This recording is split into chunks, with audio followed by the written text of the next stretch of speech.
Hello viewers, আসসালামু আলাইকুম। কেমন আছেন সবাই? আশা করি যে যেখানে আছেন কাছে এবং দূরে সবাই অনেক অনেক ভালো আছেন। আলহামদুলিল্লাহ আমরাও ভালো আছি। আজ মা মেয়ে আমাদের দুজনেরই মনটা অনেক ভালো, কারণ মেধার বাবা বাসায় এসেছে। আলহামদুলিল্লাহ সে সুস্থভাবেই আমাদের কাছে পৌঁছেছে আল্লাহর অশেষ রহমতে। কারণ লং জার্নির কথা শুনলে আমার এখন অনেক ভয় লাগে। আগে লং জার্নিটা আমি অনেক এনজয় করতাম, খুব পছন্দ করতাম লং জার্নিটা। অনেকে লং জার্নি করতে পছন্দ করেন না, কিন্তু আমার অনেক ভালো লাগতো লং জার্নি। বাট এখন কেন জানি ভয় লাগে লং জার্নির কথা শুনলে। তো আল্লাহর কাছে আমি দোয়া করছিলাম মেধার বাবা আসার আগে যেন আল্লাহ তাকে সুস্থভাবে আমাদের কাছে পৌঁছে দেন। আর মেধার বাবা গতকালই পৌঁছেছে। তো মেধার বাবা আসার আগে আমি একটু রান্নাবাড়া করলাম। আমরা মা মেয়ে তেমন একটা রান্নাবাড়া করি নাই, কারণ একা ছিলাম। আসলে একা থাকলে তেমন একটা খাওয়ার ইচ্ছাও থাকে না, খেতে তেমন একটা ইচ্ছা করে না, রান্নাবাড়াটাও তেমন করতে ইচ্ছা করে না। তো ওর বাবা আসবে এজন্য রান্না করলাম, মুরগির মাংস রান্না করেছি। তো মুরগির মাংসটা আমি একটু ম্যারিনেট করে রান্না করলাম। মাঝে মাঝে এভাবে করি, সব মশলাগুলো দিয়ে মাখিয়ে রেখে তারপর রান্নাটা করি। এতে মাংসের কালারটা বেশ ভালো দেখা যায় আমার কাছে মনে হয়। তো এভাবে আজকে একটু রান্না করলাম।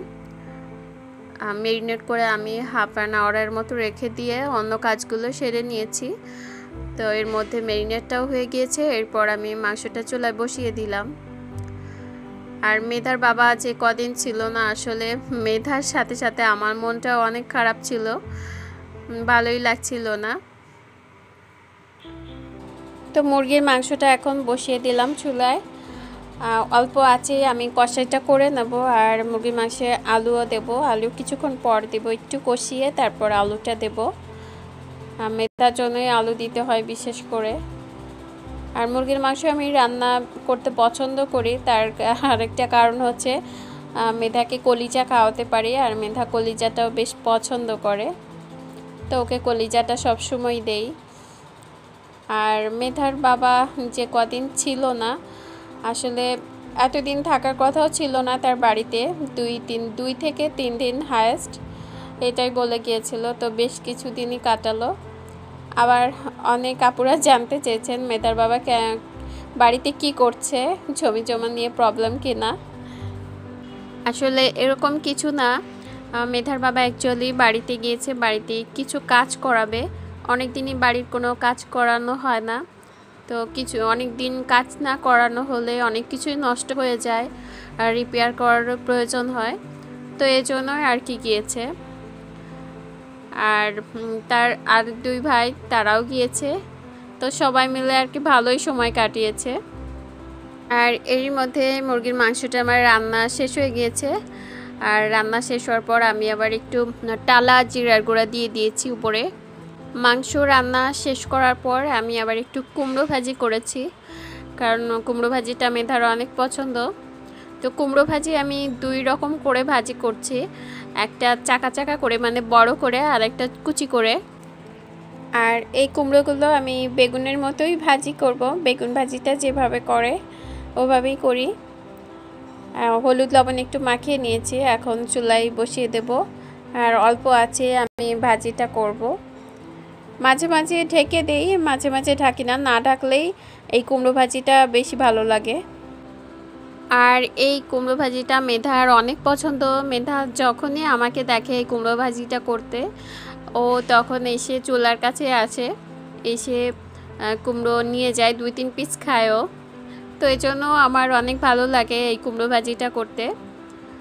আর আমাদের খাওয়ার জন্য একটু পেঁয়াজ আর মরিচ দিয়ে একটু ভেজে নিই, তারপরে কুমড়োগুলো দিয়ে নাড়াচাড়া করে উঠিয়ে ফেলবো। আর কুমড়ো ভাজিটা আমার কাছেও অনেক ভালো লাগে, গরম গরম কুমড়ো ভাজি খেতে আসলেই ভালো লাগে। আর কুচি করে যে কুমড়োটা করেছি ওটা রুটি দিয়ে খাওয়ার জন্য করেছি, পরের দিন সকালে খাওয়া যাবে। আর কুচি করে রেখেছিলাম যে কুমড়োগুলো, ওই কুমড়োগুলো আমি এভাবে ভাজি করছি, আলু ভাজি যেভাবে করে ওভাবেই ভাজি করছি। তো এই কুমড়োটা আমি আগে ভাজি করতাম। তো ভাজি করার সময় প্রথমে আমি হলুদ লবণগুলো দিয়ে দিতাম।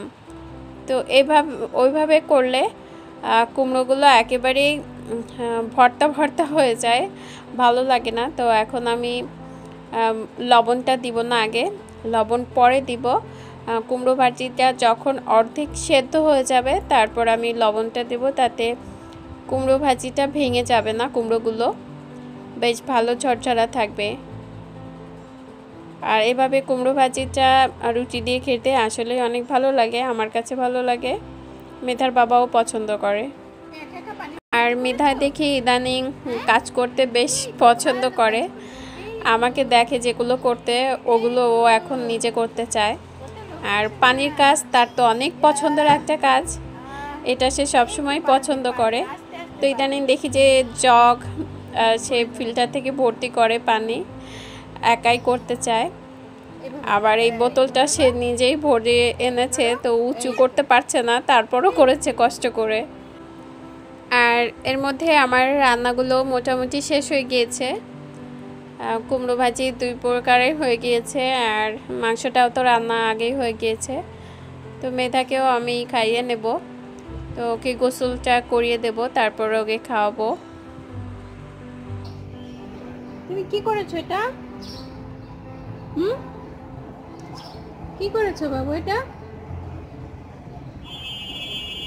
চলো চলো চলো খেতে চলো। না নাও। চলো চলো খাবে চলো। নো আদি। চলো চলো চলো মা। না। চলো লক্ষ্মী সোনা, ওকে। চলো। মেধাকে খাওয়ার জন্য ডাকছিলাম, কিন্তু ও কিছুতেই আসবে না। আসলে বাচ্চাদের খাওয়ানো তো একটা কঠিন একটা ব্যাপার।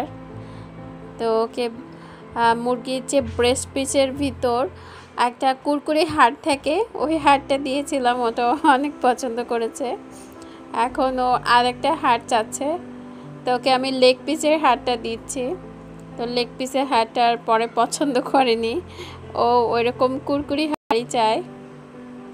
আর কলিজাটা দেব মেধাকে, কলিজাটা মেধা পছন্দ করে। আর মুরগির যে মাথাটা থাকে, মাথার ভিতর যে অল্প একটু ঘিলু থাকে, ওটাও অনেক পছন্দ করে, ওটা সবসময় মেধাকে দেই আমি। আর মেধার বাবা যখন বাড়িতে ছিল যে কদিন, তো ওই সময়টা তো আমরা ওর বাবাকে অনেক মিস করেছি আমরা সবাই। আমি তো তখন ছিলাম আমার বড় ননদের বাসায় বেশি ছিলাম, তারপর বাকি 2 ননদের বাসায় গেলাম। তো সবার একই কথা, সবাই বাড়িটাকে খুব মিস করছিল, বাড়ির সব কিছুই। আর আমার শ্বশুরবাড়ির কাঁঠাল, যে গাছগুলো কাঁঠাল হয়, একটা গাছ আছে যে 12 মাসই কাঁঠাল হয়, তো ওই বাড়ির কাঁঠালগুলো আমার অনেক পছন্দের। তো ওই কাঁঠাল আমার অনেক পছন্দের। নর্মালি কাঁঠাল আমি অত একটা পছন্দ করি না, কিন্তু বাড়ির কাঁঠালগুলো আসলে অনেক মজার হয়। আর এই মুড়ি দিয়ে বাড়িতে ভাজা, হাতে ভাজা মুড়ি দিয়ে তারা কাঁঠাল খেয়েছে, দেখে আসলে আমি খুব আফসোস করেছি। আর বলেছিলাম যে খেতে তো পারছি না, কিন্তু ভিডিও করে নিয়ে এসো। আমি এটাই মেধার বাবাকে বলেছিলাম, সব কিছু যা যা করছে মোটামুটি ভিডিও করে আনতে। আর মেধা তো চুপ করে থাকতে পছন্দ করে না, কিছু না কিছু ওকে করতেই হবে। তো মেধার বাবাকে আমি ওটাই বলেছিলাম, যেহেতু আমরা যেতে পারছি না আর আমরা তাকে অনেক মিস করেছি, সে যা যা করেছে সেগুলো আমরা মিস করেছি, গ্রামের প্রকৃতি মিস করেছি। তো এই জন্য আমি বলেছিলাম ভিডিও করে নিয়ে আসতে, সে যা যা করছে, যেখানে যাচ্ছে। তো অনেক ভিডিও ক্লিপস আমার জন্য এনেছে, তার মধ্যে কিছু ভিডিও আপনাদের সঙ্গে শেয়ার করলাম। এটা ফেরিঘাটের চিত্র। আর ফেরিতে বা লঞ্চে উঠলে তখন ইলিশ মাছটা খেতে অনেক ভালো লাগে, সবাই এটা খায়, আর এজন্য এটার দামটাও ওরা বেশি নেয়। 1 প্লেট ভাত, 1 পিস ইলিশ মাছ আর নর্মাল ডাল, তো এটাই 120 টাকা নিয়েছে, 120 টাকা করে পার প্লেট। তো ভালোই মজা করেছে তারা, অনেক এনজয় করেছে। আর আমরা যারা শহরবাসী আছি তারা কিন্তু সব সময় গ্রামের প্রতি তাদের সবারই একটা আকর্ষণ থাকে, একটা টান থাকে যে কবে যাব বাড়িতে, কবে নরম খাসি পা রাখবো, সব কিছুই যেন ভালো লাগে।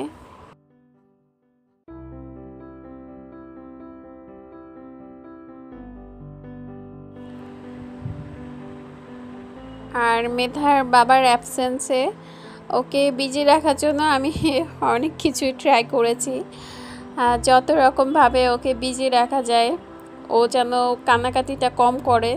তো এই জন্য ওকে আমি প্রথমে রং করার জন্য রং এনে দিয়েছিলাম।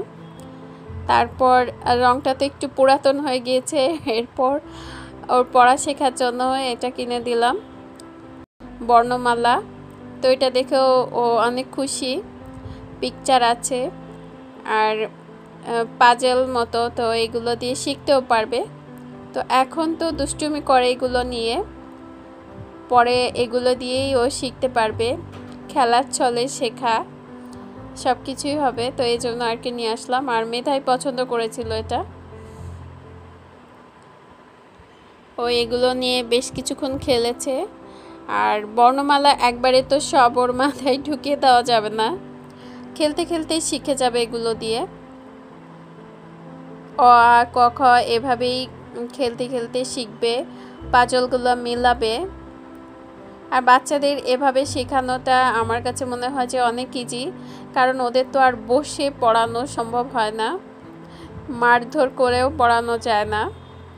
এভাবে খেলার চলে ওদের শেখালে অনেক ভালো হয়।